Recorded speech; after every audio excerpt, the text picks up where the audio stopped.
Halo teman-teman Saling Sapa, podcast Saling Sapa Jalan-Jalan, satu-satunya podcast naik angkot di Indonesia. Tayangan aneka info menarik di YouTube channel Taufik Sagwanto. Like, share, and subscribe.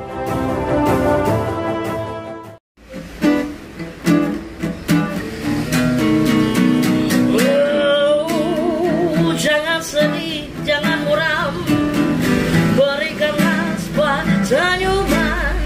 Ikutlah denganku kawan, podcast Saling Sapa Jalan-Jalan. Assalamualaikum warahmatullahi wabarakatuh. Selamat pagi, kembali lagi dengan saya Deli Aldino di sini dalam podcast Angkot. Untuk itu, terima kasih banyak dan senang sekali hari ini kita udah kedatangan tamu spesial, yaitu Ketua GAN ya, periode 2024 ya Pak ya? 2023 sampai dengan 2028. Pak Dwi Indro Tito Cahyono, ya, betul. Yang biasa dipanggil akrab Pak Tito ya Pak ya? Sam Tito biasanya. Sam Tito, oke. Pak Tito, terima kasih sudah meluangkan waktunya di podcast. Terima kasih banyak juga. Kita ngobrol aja santai hari ini Pak Tito seputar, bisa dibilang juga saya selaku generasi anak-anak muda yang memang butuh awareness juga, dan juga penanggulangan tindakan preventif tentang semua yang berkaitan tentang narkoba ya. Dalam artian kita udah tahu juga. Nah, kita mungkin pengen tanya dulu background dulu kali ya. Mungkin apa sih Pak GAN ini secara organisasi, dia apa, dan mungkin apa sih korelasi atau relasinya dengan BNN? Mungkin Pak Tito bisa deliver itu, bisa sampaikan itu sama teman-teman di sobat podcast Angkot. Silakan Pak Tito. Baik, terima kasih waktunya. Pada intinya, generasi saya jelaskan tentang GAN ini ialah generasi anti narkotika nasional. Generasi anti narkotika. Ini lembaga swadaya masyarakat, di mana ini berdiri pada 5 Desember 2016 ya. 2016. Itu di Kalimantan, terus dideklarasikan di Jakarta 2017. Sampai sekarang sudah tersebar di seluruh Indonesia. GAN ini, dan memang benar di dalamnya tertampung para aktivis anti narkotika, yang mana ini ada kaitannya dengan sinergitas dengan pihak kepolisian, BNN juga, pemerintah, institusi pemerintah, juga dengan ormas-ormas, lembaga-lembaga swadaya masyarakat yang lain. Forkopimda juga ya? Forkopimda, itu selalu. Dan DPC GAN Malang Raya ini saya sekitar bulan Agustus ya, terus dideklarasikan sekitar bulan September. 2023 kemarin saya ditunjuk sebagai ketua DPC GAN Malang Raya, yang mana saya langsung bekerja untuk kunjungan kelembagaan ke Forkopimda. Ya, jadi kami sudah melakukan itu dan bersinergitas, dan sudah melakukan rapat kerja dan membentuk program-program di Malang. Kami memakai Malang Raya. Kenapa memakai Malang Raya? Karena kami pengen penanganan GAN ini secara menyeluruh untuk Malang Raya ini memang sangat darurat narkoba, di mana narkoba sudah menyentuh ke wilayah-wilayah yang pelosok, wilayah-wilayah yang kecil, golongan rakyat yang menengah ke bawah itu sudah banyak yang terkena narkoba ini, jadi menjadi korban narkoba. Jadi seperti itu. Nah, ini mungkin akhirnya beberapa sobat podcast Angkot juga mungkin, saya yakin juga pada hari ini juga mungkin baru tahu ya, atau mungkin bahkan lebih banyak baru tahu, karena kita melihat suatu badan atau mungkin institusi yang terkait dengan narkoba, kita bicara secara nasional kan BNN ya, Sam Tito ya, BNN. Cuman kan gini Sam, saat ini GAN ini kalau boleh tahu buat teman-teman yang di Malang Raya, dia ruang lingkup kerjanya, ya kan, scope of worknya, ruang lingkup kerjanya, abis itu campaign-nya, pasti saya pikir juga cukup berbeda ya, cukup berbeda dengan apa yang dilakukan oleh BNN. Mungkin bisa dijelasin scope ruang lingkup kerjanya seberapa sih? Mungkin dalam hal ini mungkin hanya membawa programnya, mungkin awareness-nya kah, atau cuman mungkin ada campaign secara mungkin tindakan preventif dari layer terkecil dalam hal ini keluarga, atau mungkin lebih tepatnya bisa jadi kalau ruang lingkup kerja pada intinya kami ini ialah rekanan dari BNN, dari kepolisian juga, institusi-institusi anti narkotika juga. Di sini dalam undang-undang anti narkotika juga di Indonesia, kami juga selaku peran serta masyarakat untuk sama-sama memberantas narkoba yang sudah sekarang menjamur ini. Juga selain itu pengawasan penegak hukum. Pengawasan penegak hukumnya. Kita juga mengawasi itu. Mengawasi juga ya. Kerja kita. Yang paling banyak kita saat ini ialah penyuluhan anti narkoba di sekolahan-sekolahan, di institusi-institusi, dan sekarang kita lagi menjalankan namanya program penyuluhan 1000 sekolahan sekarang lagi berjalan di Kabupaten Malang. Nah, tidak menutup kemungkinan di kota juga. Kami kemarin di SMP Lab Kota Malang juga sudah melakukan penyuluhan ya kemarin. Oh, di lab school juga ya? Sudah, dan hasilnya juga bagus. Yang kedua ialah mengenai 1000 banner. 1000 banner untuk slogan anti narkoba. Wah, ini awareness ya? Ada dan selama ini dari pemerintah saya pikir kurang ya, untuk slogan-slogannya itu perlu disuarakan, karena ialah kita penyuluhan juga slogan-slogan di titik-titik tertentu, di sekolahan, di kantor desa, kelurahan, di institusi-institusi, itu perlu. Di tempat-tempat keramaian itu perlu banner-banner slogan anti narkoba. Jadi teriakan untuk mengingatkan masyarakat ya untuk anti narkoba. Nah, itu inisiasinya dari GAN sendiri, terus habis itu roadmap kerjanya juga bisa dibilang berkorelasi dengan BNN juga, tapi yang cukup menarik adalah dari sekolah. Kita berbicara itu kan mulai dari layer terkecil dulu ya. SMP itu kalau melihat sekarang eranya sampai itu ya informasi cepat didapat. Kultur budayanya semakin tambah cepat untuk bisa akhirnya SMP yang belum pada waktunya bisa mengkonsumsi atau menjalani yang memang pada waktu itu secara ya SMP ya masih belum waktunya. Tapi di satu sisi itu kerjanya maksudnya begini, apakah dari BNN sudah punya roadmap sendiri, GAN tinggal mengeksekusi, atau memang dua ini tadi, GAN dan juga BNN itu saling berdiskusi membentuk satu program, setelah itu membuat roadmap langkah selanjutnya preventifnya itu bagaimana, atau dalam hal ini GAN ini cuma hanya pure sebagai operator dari BNN dan pengawasan penegak hukumnya, atau gimana tuh? Jadi begini, BNN dengan GAN kadang sinergi ya, mana saling melengkapi dan kadang-kadang kolaborasi untuk suatu kegiatan bareng. Kita membantu tugas-tugas BNN kan terbatas personilnya. Kebetulan dari GAN ini sekarang udah 350 cukup banyak ya anggota untuk Malang Raya, dan saya menargetkan dalam setahun ini 10.000 anggota GAN Malang Raya. Itu masif banget sangat, karena meneriakkan narkoba ini tidak cukup dengan kita harus berteriak satu orang. Bahkan setiap keluarga nanti kita targetkan untuk bisa menjadi duta-duta anti narkoba. Di keluarga-keluarga semua kelompok keluarga. Bahkan dalam ruang lingkup RT RW ya, secara tidak langsung. Dan perlu diketahui juga, GAN Malang Raya ini juga di tingkatan kecamatan namanya PAC GAN itu sudah terbentuk. Kurang lebih sekarang kalau di Malang Raya 41 kecamatan, ini sudah terbentuk 28 PAC, dari 28 kecamatan. Karena kita baru beberapa bulan, jadi kita perlu waktu untuk ini di PAC. Gunanya apa itu? PAC tingkat kecamatan, nanti tingkat desa, RT RW juga ada. GAN ini ialah kita langsung pengawasan kepada masyarakat.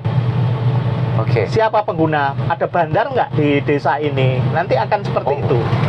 Dan di kecamatan ini kita juga nanti punya konseling ya, untuk mengarahkan di mana korban-korban anti narkotika ini bisa dekat dengan masyarakat, tidak perlu ke kota, jadi ke kecamatannya mereka itu konseling. Ketika ada permasalahan narkoba, khususnya untuk korban narkoba, itu bisa langsung konseling, mana diarahkan nanti ke BNN ataukah ke rumah sakit rehabilitasi. Nah, sementara di Malang Raya di Jawa Timur ini belum ada rumah sakit rehabilitasi. Dan sekarang punya ide untuk menekan pemerintah untuk segera mengadakan rumah sakit rehabilitasi anti narkoba bagi korban narkotika, karena sementara rujukannya sekarang ialah di rumah sakit jiwa, di mana situ ialah kita kurangnya tenaga ahli dan itu rumah sakit jiwa. Jadi beda dengan penanganan di rumah sakit yang benar-benar spesialis untuk rumah sakit rehabilitasi anti narkotika. Tempatnya secara program SDM dan juga programnya juga nggak bersinggungan tentang narkoba ya? Tidak. Sama ya, karena kan ODGJ berbeda terbalik dengan untuk rehab ya, Pak? Sangat berbeda. Sangat berbeda dan sekali. Sementara ini yang menjadi kadang mengelus dada bagi korban-korban korban narkoba yang menengah ke bawah itu masih antri untuk di sana. Nah, bagaimana yang sementara ini yang mempunyai uang yang bisa dilayani? Antri dalam artian untuk akses dirawat. Untuk ditangani. Kan sama penyakitnya ini, orang kaya dan orang miskin kan sama penyakitnya. Kalau dia korban, dia harus cepat ditangani. Tapi berbeda ketika karena daya tampungnya juga terbatas. Ini saya mengingatkan kasihan juga sekali Sam, karena kalau saya pikir juga metode first come first serve dalam artian yang mana punya uang yang di situ dapat akses duluan, ya itu juga yang paling duluan kan? Nah, itu. Tapi kan di satu sisi kan lucunya layer saat ini kalau kita berbicara secara indeks ya mungkin saya pikir juga GAN dan juga BNN juga punya indeks dalam artian strata sosial yang menjadi korban. Yang menjadi korban dalam artian penyalahgunaan narkoba dalam hal ini kemungkinan kan dari ekonomi layer kelas menengah ke bawah. Kecuali kalau yang menengah ke atas mah gampang, mungkin kan tinggal ibarat kata melalui akses bayar sudah dapat prioritas duluan. Nah, itu cukup dilematis juga dalam hal ini. Samtito selaku ketua GAN gimana itu saat ini untuk menyelesaikan? Di saya sekarang ini selalu meneriakkan di Malang Raya itu harus segera ada rumah sakit rehabilitasi anti narkoba. Ini beberapa pemerintah masih menggodok terus. Kalau enggak dananya ada, ya dananya kaitan dengan pendanaan, tempatnya nggak ada. Yang satu ada tempatnya tapi nggak ada dananya, yang satu ada dananya nggak ada tempatnya. Nah, ini Malang Raya kan luas. Tinggal di pemerintahan Malang Raya ini untuk mendiskusikan di mana tempatnya, terus anggarannya bagaimana. Jangan cuma wacana-wacana aja. Atau mungkin kemauannya yang belum sungguh-sungguh kali ya. Kemauannya kayaknya sudah sungguh-sungguh. Apa ini namanya, kolaborasi antar wilayah ini di Malang Raya ini kurang sinergi ya. Tapi di mana GAN di sini fungsinya ialah untuk mendorong, untuk mengkritik pemerintah untuk segera diadakan rumah sakit rehabilitasi. Karena ini sangat diperlukan. Sangat diperlukan sekali. Kita mau akses rehabilitasi di Batam, di Lido Bokor, jauh, betul. Itu yang punya uang aja bisa melaksanakan seperti itu. Nah, ini di Malang banyak tataran kelas menengah ke bawah menjadi korban narkoba, yang mana ini selalu menjadi menjamur ya. Dan permasalahan semakin kompleks ketika tidak segera ditangani oleh pemerintah kaitan dengan pendirian rumah sakit rehabilitasi narkoba. Samtito, kalau kita berbicara indeks di Malang gimana sih kalau menurut Samtito? Indeks di Malang saat ini yang memang sudah secara langsung ini korban penggunaan penyalahgunaan narkoba ada berapa orang, bagaimana cara mengakomodirnya, wadahnya di mana, penyuluhannya, SDM nakesnya bagaimana. Itu kalau menurut Samtito gimana? Di Malang sudah saya katakan tadi sudah darurat narkoba. Iya. Sementara ini yang dilakukan generasi anti narkotika nasional DPC Malang Raya ialah penyuluhan-penyuluhan, di mana penyuluhan-penyuluhan ini di sekolah-sekolahan. Oke. Sementara sudah kita jalankan. Antara sekolahan SD, SMP, SMA penyuluhannya pasti berbeda-beda metodenya. Oke. Dan penyuluhan kepada masyarakat itu juga berbeda. Oke. Nah, sementara karena pekerjaan ini ialah pekerjaan yang besar dan ini harus dilakukan kontinu oleh GAN, ya, seperti kita pembentukan PAC itu langsung kepada masyarakat untuk langsung melakukan penyuluhan, pengawasan juga di masyarakat. Intinya ialah kita berusaha mempersempit ruang gerak peredaran narkoba di Malang. Oke, itu bagian dari rancangan ke depan ya? Rancangan ke depan ya? Dan kita selalu mendorong pemerintah untuk lebih sering untuk melakukan penyuluhan. Ya, langkah strategisnya apa ini? Kita, dalam hal ini atau yang memang sudah dijalankan? Kita ada rencana di kabupaten itu kerjasama dengan Dignas untuk melakukan penyuluhan di sekolahan-sekolahan. Di kabupaten aja udah ribuan sekolahan. Ribuan sekolah di kabupaten. Ribuan sekolahan. Kota apa kabar? Kota juga kita lagi menggodok untuk sudah kerjasama juga dengan Dispora. Oh, sama Dispora ya? Dispora Kota juga sudah ada program-program yang kita ajukan dan lagi digodok. Mungkin dalam tahun ini kita melakukan penyuluhan-penyuluhan juga. Iya. Metode penyuluhan tidak kaku, juga kita melibatkan kepada masyarakat untuk nanti usulan adanya kampanye anti narkoba. Jadi masyarakat selain disulut, dia juga harus menyuluh kepada masyarakat lain untuk meneriakkan anti narkoba dengan memberikan bunga, dengan memberikan brosur-brosur tentang narkoba di mall, di perempatan-perempatan jalan. Intinya segala cara lah kita lakukan untuk menyentuh masyarakat. Ada semacam duta narkoba juga secara nggak langsung ya? Iya, betul. Duta narkoba itu juga bisa di bidang cabang olahraga, betul. Di komunitas-komunitas anak muda, bisa juga ya? Bukan salah satunya juga ya? Kita juga ikut libatkan. Oke, salah satunya nanti yang sudah jalan, apakah sudah ada yang jalan atau sudah ada dicanangkan lagi proses? Ini lagi proses, dan nanti kerjasama dengan Dispora Kota, itu kan, ya toh, akan langsung ke masyarakat. Programnya salah satunya ialah kampanye anti narkoba itu melibatkan masyarakat juga. Jadi selain kita, masyarakat ayo bareng-bareng. Iya, saling bersinergi ya. Sinergi. Oke. Jadi seperti itu. Nah, yang jadi bahasan pertanyaan mungkin podcast angkot pada hari ini mungkin gini Samtito. Kadang kan kita dari kontekstual meaning dari penyalahgunaan narkoba, kita melihat saat ini mungkin komparasinya, baik pun saya, komparasi antara mungkin yang menjadi korban dan juga mungkin si pelaku yang mendistribusikan, mungkin itu indeksnya kurang lebih hampir sama atau bagaimana. Tapi yang pasti, yang perlu di garis bawah, yang perlu di sini yang menjadi spotlight adalah keterlibatannya GAN untuk dalam unsur hukum, secara hukum, bantuan secara hukum untuk korban-korban narkoba ini bagaimana? Mungkin ada sempat studi kasus kah sebelumnya dalam hal ini dari teman-teman GAN yang sudah pernah diakomodir atau yang lagi jalan pada hari ini? Gimana sih cara bentuk implementasi atau bekerja sama untuk memberikan korban-korban ini bantuan hukum tuh gimana? Jadi, dalam hal ini? Antara korban dengan bandar lah istilahnya ya. Betul. Kasarnya begitu aja lah. Dua hal yang cukup berbeda kan ya. Bandar ini. Iya betul, bandarnya. Bandar juga pemakai. Betul. Korban pemakai. Iya. Yang dari bandar itu, yang jelas sisi korbannya sudah kita lihat ialah korbannya pemakai. Iya betul. Ini perlu juga sinergitas dengan aparat penegak hukum. Iya. Kaitan dengan perlindungan hukum juga. Iya. Mana yang korban, mana yang bandar.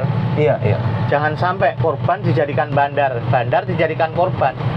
Itu. Ini yang perlu ditegaskan. Nah, kebetulan GAN ini saya juga ketua GAN juga tetap ketua advokat juga, Asosiasi Advokat Indonesia. Oh, keren. Open di PC Malang Raya juga. Iya. Nah, ini saya sebagai penegak hukum juga, sebagai advokat juga ada bentuk perlindungan itu juga nanti. Nah, ini keren. Jadi ada kerjasama antara GAN dan Asosiasi Advokat ini untuk sinergi juga dalam perlindungan hukum terhadap korban-korban narkoba. Jangan sampai tadi yang saya katakan, korban dijadikan bandar atau sebaliknya. Sebaliknya. Iya, lucu. Oke. Ini yang perlu dilindungi. Betul. Karena perlu kita tahu GAN ini juga fungsinya ialah pengawasan penegak hukum juga. Betul. Tanpa adanya sinergitas dan pengawasan tidak akan menjadi sebuah kinerja yang positif, yang baik. Betul. Jadi seperti itu.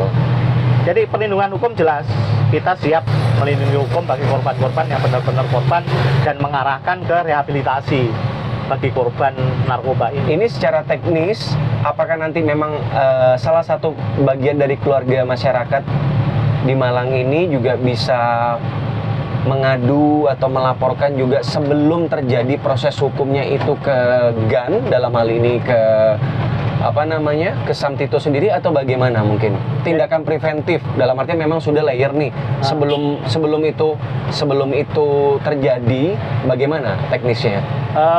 Sebelum terjadi paling tidak permohonan, atau semacam permohonan betul. Dan kan ada jasa konseling juga di GAN itu, kita buka konseling. Nanti kan kita arahkan, oh ini korban, benar-benar korban, oh ini lagi kena kasus hukum. Nanti dilempar kepada advokat yang menangani perkara itu. Jadi kalau korban benar korban, dia mau insaf, ya kita arahkan untuk rehabilitasi. Jadi yang sudah kena kasus penegak hukum dalam ini di BNN atau di kepolisian, ya kita mendampingi. Hanya mendampingi ya? Mendampingi. Ya, mendampingi untuk bagaimana yang sesungguhnya dia sebagai korban. Jadi sekarang itu juga ada RJ. RJ itu apa? Restorasi Justice untuk korban narkoba. Betul. Jadi kepolisian, penegak hukum, BNN itu juga mengutamakan itu. Kalau memang bisa disembuhkan, tapi kalau ini ada syaratnya.